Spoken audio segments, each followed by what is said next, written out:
अल्हम्दुलिल्लाहि रब्बिल आलमीन वल आकिबतु लिल मुत्तकीन वस्सलातु वस्सलामु अला अफ़दलिल अंबियाइ वल मुरसलीन अम्मा बअदु फ़अऊज़ु बिल्लाहि मिनश शैतानिर रजीम बिस्मिल्लाहिर रहमानिर रहीम अला इन्ना औलिया अल्लाहि ला खौफुन अलैहिम वला हुम यहज़नून अल्लज़ीना आमनू व कानू यत्तकून आमन्तु बिल्लाहि सदक़ल्लाहुल अज़ीम क़ाल नबिय्यु सल्लल्लाहु अलैहि वसल्लम इन्नल्लाह तआला क़ाल मा तक़र्रबा अब्दी इलैया अहब्बु मा यज़ालु अब्दी यतकर्रबु इलैया बिन नवाफिल हत्ता उहिब्बहु इज़ा अहबब्तुहु कुन्तु समअहु लज़ी यस्मउ बिही व बसरहु लज़ी युबसिरु बिही व यदहु लती यबतिशु बिहा व रिजलहु लती यमशी बिहा व इन सअलनी लउतियन्नहु औ कमा क़ाल अल्लाहु व रसूलुहु सल्लल्लाहु अलैहि वसल्लम इन्नल्लाह व मलाइकतहु युसल्लूना अलन नबी या अय्युहल्लज़ीना आमनू सल्लु अलैहि व सल्लिमू तस्लीमा अस्सलातु वस्सलामु अलैका या सय्यदी या रसूल अल्लाह व अला आलिका व सहाबिका या सय्यदी या नबी अल्लाह अस्सलातु वस्सलामु अलैका या सय्यदी या नूर अल्लाह वाला आलिका व सहाबिका या सय्यदी या नबी अल्लाह। अज़ीम शान रूहानी और इल्मी और तरबियती प्रोग्राम जिसके मुंतज़िम आला पीर तारीक़त रहबर शरीयत परवुर्दा अगौसे विलायत कासिम फ़िज़ान शेर रबानी दाइए इत्तिहाद अहले सुन्नत मुहाफिज़े अकीदा अहले सुन्नत हज़रत अल्लामा पीर सैयद मोहम्मद सज्जाद हैदर शाह साहब बुखारी ज़ीदा शर्फ़हु शहज़ादा वादी नूर आस्ताना आलिया हज़रत कैलमला शरीफ आपकी वसाततों और आपकी मोहब्बतों से ही आपकी मेहनतों से ही हम यहाँ इकट्ठे होते हैं और हमें मिल बैठ के दीन सीखने और सिखाने का मौका मुयस्सर आता है। कुरान मजीद बुरहान रशीद ने खालिक़े कायनात जल्ला जलालहू के औलिया की दो सिफात को तिलावत करदा आयात के अंदर बयान फरमाया। अल्लाह फरमाता है अला इन्ना औलिया अल्लाही ला खौफुन अलैहिम वला हुम यहज़नून। फरमाया खबरदार तवज्जो से सुन लो, बेशक अल्लाह के जो दोस्त हैं उन पर कोई खौफ कोई गम नहीं है। इस आया मुबारका से एक बात मालूम हुई कि वो जल्ला जलालहू वो सारी कायनात से बेनियाज, वो खालिक़े कायनात सारी दुनिया का मौला मालिक और राज़िक होने के बावजूद फरमा रहा है कि बेशक अल्लाह के दोस्त हैं। अला इन्ना औलिया अल्लाह, बेशक अल्लाह के दोस्त हैं। आगे उनका मकाम यह है कि उन्हें ना कोई खौफ है ना कोई गम है। दोस्ती कई वजूहात की बिना पे की जाती है। नंबर एक, किसी को दोस्त बनाया जाता है कि वो औखे वेले मुश्किल के वक्त में, मुसीबत के वक्त में काम आ जाए। किसी को दोस्त बनाया जाता है कि इसके साथ मेरी दोस्ती होगी तो दुनिया में इसकी बड़ी वाह वाह है, बड़ी बल्ले बल्ले है, ये बड़ा फेमस है। जब इसके साथ मैं भी लग जाऊंगा तो दुनिया में मेरा भी नाम बन जाएगा। तीसरी वजह ये होती दोस्त बनाने की कि किसी के साथ अपने दिल का बोझ हल्का किया जाए, अपने दुख सुख सुनाए जाए। अब दोस्ती के कई वजूहात हो सकती हैं, उनमें से 3 मैंने आपके सामने रखी हैं। पहली वजह कि मुश्किल के वक्त में कोई काम आए, चलो किसी को यार सजन दोस्त बना लो। मेरा मालिक कौनैन वो है, इन्नल्लाह गनीयुन अनिल आलमीन, जो सारी कायनात से बेनियाज है, जो किसी का मोहताज नहीं है। सारी कायनात उसी के कारखाना कुदरत से खा रही है, पी रही है। वो मुश्किल कुशा है, वो हाजत रवा है, वो मुसब्बिबुल असबाब है, वो मुफत्तिहुल अबवाब है, वो कादियुल हाजात है, वो शाफियुल अमराज है, वो हल्लल मुश्किलात है। सारी शानें, सारी कुव्वतें, सारी कुदरतें उसके दस्ते कुदरत के अंदर है। इसके बावजूद वो दोस्ती कर रहा है, दोस्त बना रहा है। मेरे कुछ दोस्त हैं। दूसरी वजह, उसकी वजह से मुझे मकाम मिले। खालिक़े कायनात वो है, व तुइज़्ज़ु मन तशाअ व तुज़िल्लु मन तशाअ, कुलिल्लाहुम्मा मालिकल मुल्की तुअतिल मुल्क मन तशाअ व तंज़िउल मुल्क मिम्मन तशाअ व तुइज़्ज़ु मन तशाअ व तुज़िल्लु मन तशाअ बियदिकल खैर इन्नका अला कुल्लि शैइन कदीर। उसकी शान ये है कि वो इज्जतें बांटता है, इज्जतें तकसीम करने वाला है। उसकी शान ये है कि वो बादशाहियां देने वाला है, बादशाह बनाने वाला है। वो किसी की वजह से मशहूर नहीं, बल्कि अल्लाह जल्ला जलालहू की वजह से लोग इज्जत पाते हैं। तो वो इस चीज से भी पाक हुआ। अब तीसरी वजह यह बनती है कि उसके साथ दुख सुख बयान किए जाए, तो अल्लाह ताला दुख से पाक है। दिल का बोझ तो दूर, वो दिल से पाक है। अब दोस्ती करता क्यों है, तो उसके बारे में वो खुद कहता है, यख्तस्सु बिरहमतिही मन यशा, जिसे चाहता है अपने फजल अपनी रहमत से खास कर लेता है। उसकी रहमत है, उसका फजल है, वो इसका मोहताज नहीं है। लेकिन जिनको खास किया, अब अगर मैं किसी से दोस्ती करूं, आप किसी से दोस्ती करें, तो ऐसे तो नहीं कि चाय की प्याली पे दोस्ती हो जाए। वो तो बंदा बनता ही नहीं है जो चाय की प्याली पे बिक जाए, चावल की एक प्लेट पे बिक जाए, एक दावत पे बिक जाए, एक जलसे पे बिक जाए, एक इस्तिकबाल और एक प्रोटोकॉल पे बिक जाए। बस उसकी तस्वीर इश्तिहार पे लगा दी गई तो बिक जाए जी, हुण मैं उस पार्टी नाल हो गया, इस पार्टी नाल मैं नहीं रहा। वो तो बंदा ही नहीं है, वो तो लोगों में शामिल ही नहीं है। ये कहूं तो वो मर्द ही नहीं है जो चाय की प्याली पे दोस्ती करे। भाई दोस्ती के उसूल हैं, मैं और आप दोस्ती करें तो हमारे उसूल ज़वाबित हो सकते हैं। तो अल्लाह ने जब किसी को दोस्त बनाया होगा, तो एवं किसी लंबी लंबी लिट्टों वालों को यार बना लिया होगा। वो जो 22 साल नहाया नहीं, उसे दोस्त बना लिया होगा। वो जो शरीयत की धज्जियां उड़ाता रहा, उसे दोस्त बना लिया होगा।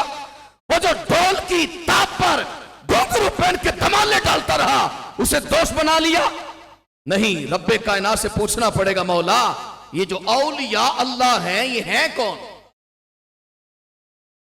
अगर ये कौन है जो मुर्गों की लड़ाई पे तालियां बजाए, जो कुत्तों की लड़ाई पे पैसा लगा दे?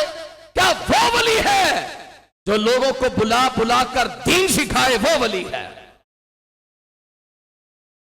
जो अपने मेलों पर धमाले डाले, लोगों को नचवाए, लोगों से धमाले डलवाए, पांव में घुंघरू डाल के लुटियां डाले? अल्लाह वली है। पर मैं मेरा दोस्त हो तो फिर वो ऐसा हो नहीं सकता। अगली आयत पढ़ो, मैंने उसूल बयान कर दी मेरा दोस्त कैसा होता है। तो फरमाया अल्लज़ीना आमनू व कानू यत्तकून। पहली अलामत यह है वो अकीदे का बड़ा पक्का होता है। हो ही नहीं सकता कि बद अकीदा और वली बन जाए। आमनू ईमान वाला हो। इलाही कैसा ईमान? पढ़ना आमन्तु बिल्लाहि व मलाइकतिहि व कुतुबिहि व रुसुलिहि वल कदरी खैरिहि व शर्रिहि मिनल्लाहि तआला वल बासी बादल मौत। आमन्तु बिल्लाहि कमा हुआ बि अस्माइहि व सिफातिहि व कबिलतु जमीअ अहकामिहि व इकरारुम बिल लिसानि व तस्दीकुम बिल कल्ब। ईमान ये है कोई नौयत ना छोड़े वो अल्लाह, उसके रसूल, सिहाबा और अहले बैत का ताबेदार हो। जिसको अल्लाह उसके रसूल ने मनवाया उसको मानने वाला हो, फिर उसका ईमान मुकम्मल होगा। यह नहीं है वो ख्वाहिश का पुजारी हो, ख्वाहिश परस्त हो। जब तक वो ख्वाहिश छोड़ेगा नहीं, ईमान के करीब नहीं आएगा। सनद सही के साथ मिशकात और मसबी में हदीस मौजूद है। मेरे करीम नबी सल्लल्लाहु अलैहि वसल्लम ने फरमाया, ला युमिनु अहदुकुम हत्ता यकूना हवाहु तबअन लिमा जिअतु बिही। उस वक्त तक तुम ईमान वाले नहीं हो जब तक अपनी तबीयत को मेरी शरीयत के मुताबिक न कर दो। तुम्हारा ईमान ही को नहीं, कहां तुम कलेजे लिए फिरते हो। जब तक तुम्हारी तबीयत मेरी शरीयत के मुताबिक न हो जाए, तुम्हारा ईमान नहीं है। तो पहली बात तो यह कि वली ईमान वाला होता है तो उसकी पहली अलामत यह होगी उसकी तकरीर, उसकी तहरीर, उसकी तबलीग, उसका बैठना, उसका उठना, उसका खाना, उसका पीना, उसका सोना, उसका जागना, उसका कलाम करना, लोगों से मिलना, यह तबीयत के मुताबिक नहीं होगा, मुस्तफा की शरीयत के मुताबिक होगा।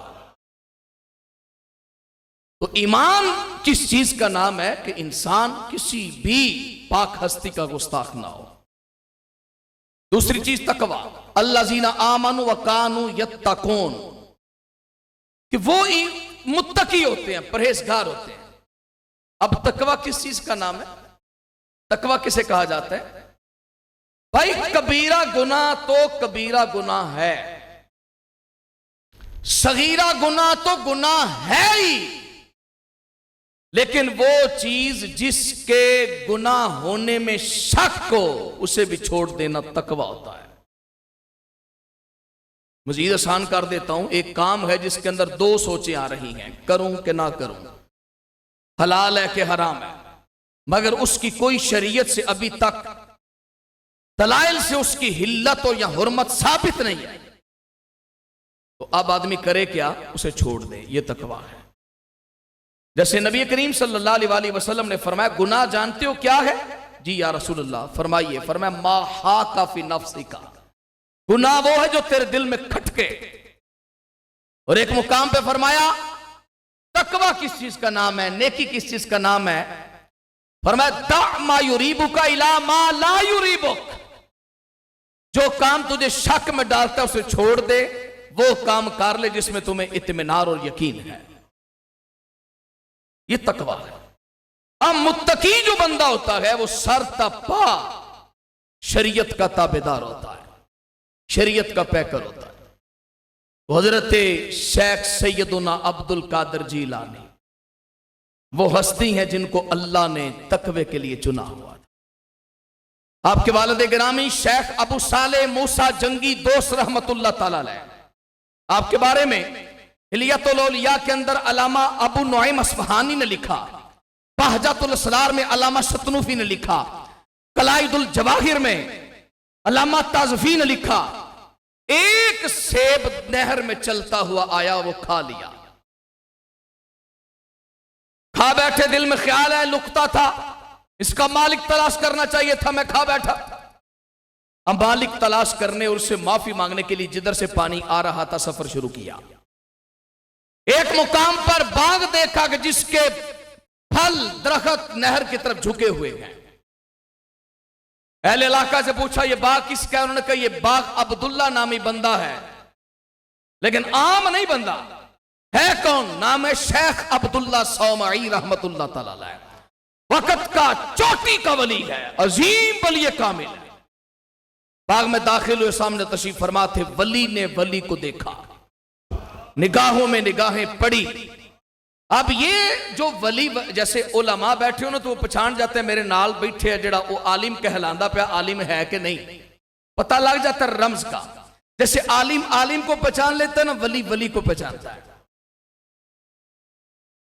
अब ज्यादा मिसालें नहीं दूंगा इसकी, वली वली को पहचानता। उन्होंने देखा कि ये तो बड़ा कामिल बंदा है, आया किस काम से?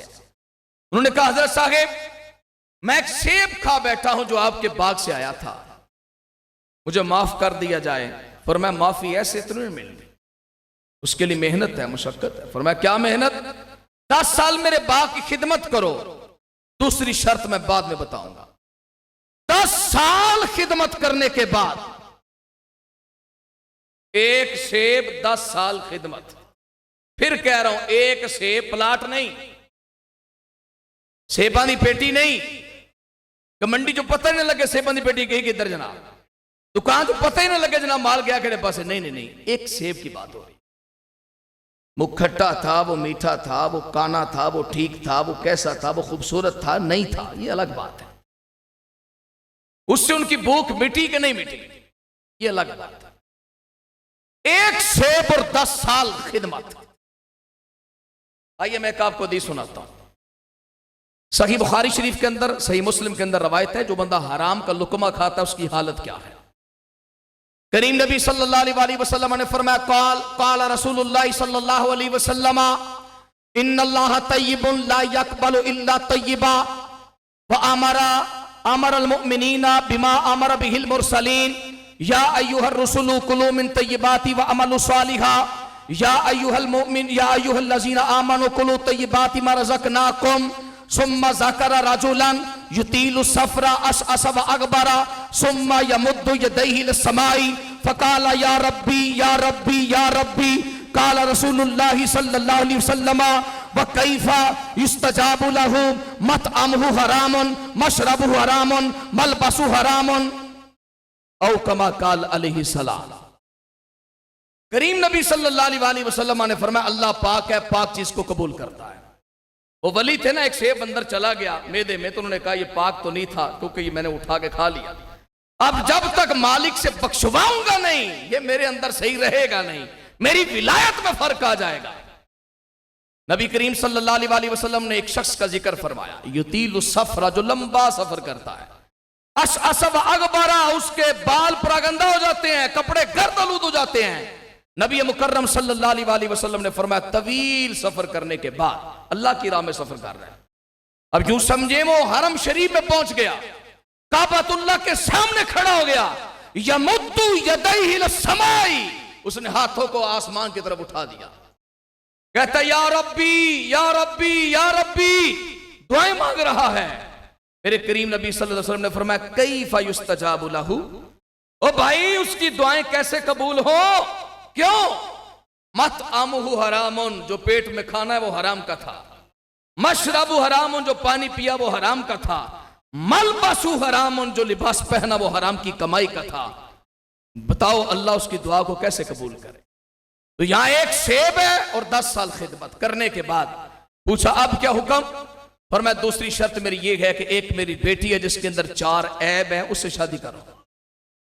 फी ऐनैहा ऐबुन फी समईहा ऐबुन वफी यदैहा ऐबुन वफी रिजलैहा ऐबुन। बहजतुल असरार में अल्लामा शतनूफी ने लिखा, हिलियतुल औलिया में अल्लामा अबू नईम अस्फहानी ने लिखा, जब शेख अब्दुल्ला सामई ने फरमाया ना, मेरी बेटी है, आंखों से अंधी है, कानों से बहरी है, हाथों से पकड़ती नहीं, पांव से चलती नहीं, शादी करोगे? उन्होंने कहा जी सेब माफ करवाने आया हूं, करवा के जाऊंगा। शादी हुई, शबे ज़ुफ़ाफ आई। इस रात को जब वो सैयद दूल्हा, मुझे यहां तक खबर है ये दोनों हस्तियां सैयद हैं ना, और बाकायदा किसी बातों किताबों में मौजूद भी है। हजरत शेख अबू साले रहमतुल्लाह अलैह हुसैनी सैयद है और शेख अब्दुल्ला सौमाई हसनी सैयद है। पहली रात जब अपनी दुल्हन के पास गए, उसे सही और सलामत देखा, हालत हुस्न में देखा, डर के बाहर आ गए, ये मेरी बीवी तो नहीं। शेख ने कहा था वो तो आंखों से अंधी, कानों से बहरी, हाथों से माजूर और पांव से पाहज है, अगर ये तो ठीक ठाक है। पूछा आकर, या शेख आपने तो ये फरमाया था। फरमाया हाँ मैंने इसीलिए कहा था, उसने आंखों से गैर महरम को देखा नहीं है, उसे कानों से गीबत चुगली झूठ सुना नहीं है, उसके हाथों ने किसी अल्लाह के हराम करदा कामों में शिरकत नहीं की है, उसके पांव रब के खिलाफ चले नहीं है। इन जोड़े से जो बेटा पैदा हुआ, उसका मकाम, उसकी शान ये थी कि रमजान के दिन में वो दूध नहीं पीता था। जीलान का इलाका हो, खुरासान का इलाका हो, बगदाद का इलाका हो, ये बातें मशहूर हो गई। शेख अबू साले जंगी दोस्त के घर में एक बच्चा है, दूध पीता पीता बच्चा है जो रमजान में दिन के वक्त दूध नहीं पीता। लोगों ने पूछा वजह, कहा इसलिए पैदाइशी वली है, जिसके बाप का यह आलम हो और जिसकी मां का यह आलम हो वो बेटा कैसा होगा। फरा अपनी असल पे जाती है ना जी, जितना तना मजबूत होगा शाख और फल उतना मजबूत और मीठा होगा। तो ये फरा अपनी असल पे जाती है। तो ये हजरत शेख सैयदना अब्दुल कादिर जिलानी जब पैदा हुए तो ये आलम था उनका। बड़ी शान रब्बे करीम ने अता फरमाई। इबादत में देखो तो बाकमाल, बहजतुल असरार के अंदर, इसके अलावा और भी कुतुब के अंदर हजूर सैयदना शेख अब्दुल कादिर जिलानी रहमतुल्लाह के बारे में है। एक रात इबादत के लिए वुजू फरमाया और दिल में ख्याल आया थोड़ी देर सो जा, ठहर के इबादत कर लेते हैं। इस ख्याल पर अपने नफ्स को सजा देने के लिए हुजूर गौसे आजम ने खड़े होकर रात में पूरा कुरान पढ़ा। मुझसे एक बंदे ने सवाल किया, वो सवाल भी उसने इसलिए किया, यूट्यूब से उसने वो सुना था ना, आज जो जेल की सलाहों के पीछे है, उसको सुना था भी कैसे हो सकता है जी 40 साल इशा के वुजू से फजर की नमाज पढ़ना, कैसे मुमकिन है। एक उसूल याद रखे, कोई काम होता है ना तो उसके अंदर कसरत को गालिब रखा जाता है। एक बंदा कहे ना जी मैंने 18 साल फौज की नौकरी की, मैंने और कोई काम नहीं किया। क्या तूने अपने बच्चों की शादियां नहीं की, अपने घर को तमीर नहीं किया, अपने घर के लिए राशन नहीं ला के दिया? जी ये फौज की नौकरी थी? नहीं जनाब। आप कह रहे हो मैंने 18 साल फौज की नौकरी की और मैंने काम नहीं किया? नहीं जनाब, मेरा जो ज्यादातर मामला था वो फौज की नौकरी थी। यही मामला है हजरत गौसे आजम का कि जो कसरत थी इबादत की वो ये थी कि इशा के वुजू से फजर की नमाज पढ़ी जाती थी। और ये मुश्किल नहीं है उस बंदे के लिए जिस बंदे को रब एक मुकाम दे। वो क्या मुकाम है कि नबी करीम सल्लल्लाहु अलैहि वसल्लम ने इरशाद फरमाया, ला यज़ालु अब्दी यतक़र्रबु इलैया बिन्नवाफिल हत्ता उहिब्बहु इज़ा अहबब्तुहु कुन्तु समअहु अल्लज़ी यस्मअु बिही व बसरहु अल्लज़ी युबसिरु बिही व यदहु अल्लती यब्तिशु बिहा व रिजलहु अल्लती यमशी बिहा। अल्लाह फरमाता है जब बंदा फर्ज पढ़ने के बाद नफलों में कसरत करता है, हत्ता उहिब्बहु, मैं रब हो कि उससे मोहब्बत करता, और जब मैं मोहब्बत करता हूं तो फिर क्या मुकाम है? फरमाया उसके कान बन जाता हूं जिससे वो सुनता है, उसकी आंखें बन जाता हूं जिससे वो देखता है, उसके हाथ बन जाता हूं जिससे वो पकड़ता है, उसको चलने की कुव्वत भी अता करता हूं। अब जिसके जिस्म के आज़ा में रब की ताकत आ जाए वो चाहे तो एक रिकाब में पांव रखे, दूसरे में जाने से पहले कुरान पढ़ दे। जिसने नहीं मानना नहीं मानना, भाई समझ नहीं आई, कैसे समझ आए? भाई जिसमें कुव्वत खुदाबंदी हो। इमाम हसन पाक के साथ मौला अली एक दिन खाना खाने लगे रदी अल्लाह अन्हु, लुकमा तोड़ा, पेशानी पे पसीना है। तो मैं ये तो नहीं कहता अब्बा हुजूर के लुकमा तोड़ने से पसीना आया, पर हैरान हूं खैबर का दरवाजा उखेड़ दिया, पसीना तक नहीं आया। तो कहा आज हाथ मेरा है, ताकत भी मेरी है। उस वक्त हाथ तो मेरा था, ताकत रब्बुल इज्जत की थी। तो ये बातें समझ क्यों नहीं आती? क्योंकि खुदाबंदी ताकत है ना, इसको इंसान के कल तो समझ नहीं सकती। यहां पर मैं एक मकाला पढ़ना चाहता हूं, मेरा टाइम करीब है। हजरत शेख अब्दुल कादिर जिलानी रहमतुल्लाह की किताब है फुतूहुल गैब। मैं एक मशवरा दूंगा, उर्दू में भी मिल जाती है किताब। इसमें तकरीबन 50 से ज्यादा आपके मकाला जात है, बड़ी कमाल बातें, तकवा, तहारत, इबादत, ज़ुहद, हर लिहाज से, तौहीद, रिसालत, नबुव्वत, हर चीज के लिहाज से आपने गुफ्तगू फरमाई। बास बातें तो इसमें वो हैं जो अल्लाह की तरफ से राज थी, यानी अल्लाह ने अपने राज अपने बंदे को बताए थे। जैसे आपकी किताब सिर्रुल असरार है, तो फुतूहुल गैब शरीफ के मकाला नंबर 48 के अंदर हजरत शेख अब्दुल कादिर जिलानी फरमाते हैं, यंबगी लिल मुमिनी अन यस्तगिला बिल फराइद अव्वलन सुम्मा यस्तगिला बिस सुननी सुम्मा यस्तगिला बिन नवाफिल। फरमाया इंसान को इबादत में दर्जों का ख्याल रखना चाहिए। पहला दर्जा क्या है कि वो फर्ज पूरे करे, क्या करे जी, फिर वो सुन्नतों पे आए, फिर वो नवाफिल पे आए। इसका मतलब क्या है?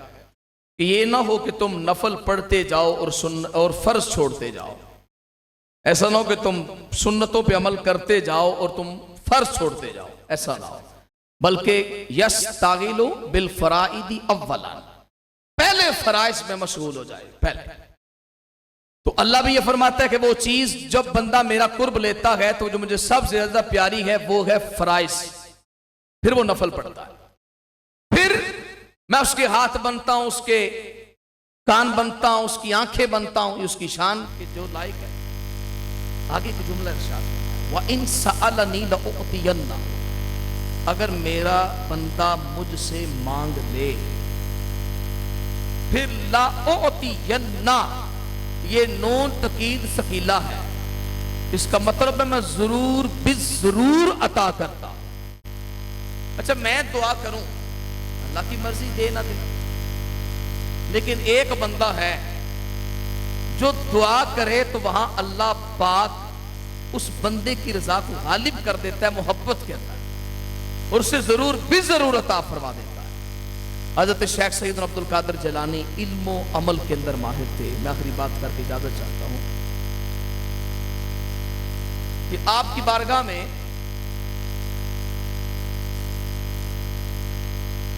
इब्ने खशाब नाहवी ये जवानी के आलम में नहव सीख रहे थे, सर्फ नहव, ये हाजिर हुए। इससे कबल इन्होंने बड़ा सुना था कि शेख अब्दुल कादिर जिलानी, इनका इल्म, इनका अमल, इनकी तकारीरें, इनकी तबलीग, इनका अंदाज़े बयान बड़ा कमाल है, लेकिन इन्हें वक्त नहीं मिलता था अपनी तालीम से, अपने इल्म से, अपने मदरसे से फुर्सत नहीं मिलती। एक दिन आए तो बयान सुना, बयान जब सुन रहे थे तो बातें जरा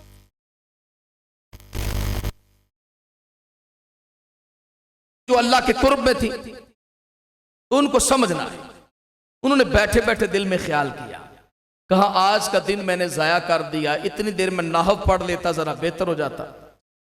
तो शेख अब्दुल कादिर जिलानी, इत्तकू बिफरासतिल मुमिन फइन्नहु यंजुरु बिनूरिल्लाह, डर जा मोमिन की फरासत से, जब वो देखता है तो अल्लाह के नूर से देखता है। उसके दिल में झांक डाले, फिर फरमाया ओ बंदे जी, तू ये कह रहा था कि मैं नाहव पढ़ लेता तो बेहतर है, तुझे अल्लाह के जिक्र से नाहव ज्यादा प्यारी है, आजा हमारे पास, हम नाहव के साथ साथ तुम्हें और भी उलूम अता फरमाएंगे। तो फिर वो हुजूर की खिदमत में रहा तो उन्होंने बड़े उलूम से नवाजा, वक्त का इमाम नाहव बना दिया। तो अल्लाह करीम हमें समझने की तौफीक अता फरमाए, आपके दराजात को मजीद से मजीद बुलंद फरमाए। जी जी जी, पीर जी ज़ूर ने फरमाया कि थोड़ा 11वीं शरीफ के हवाले से बयान कर दिया जाए। 11वीं शरीफ से मुराद है कि चांद की 11 तारीख,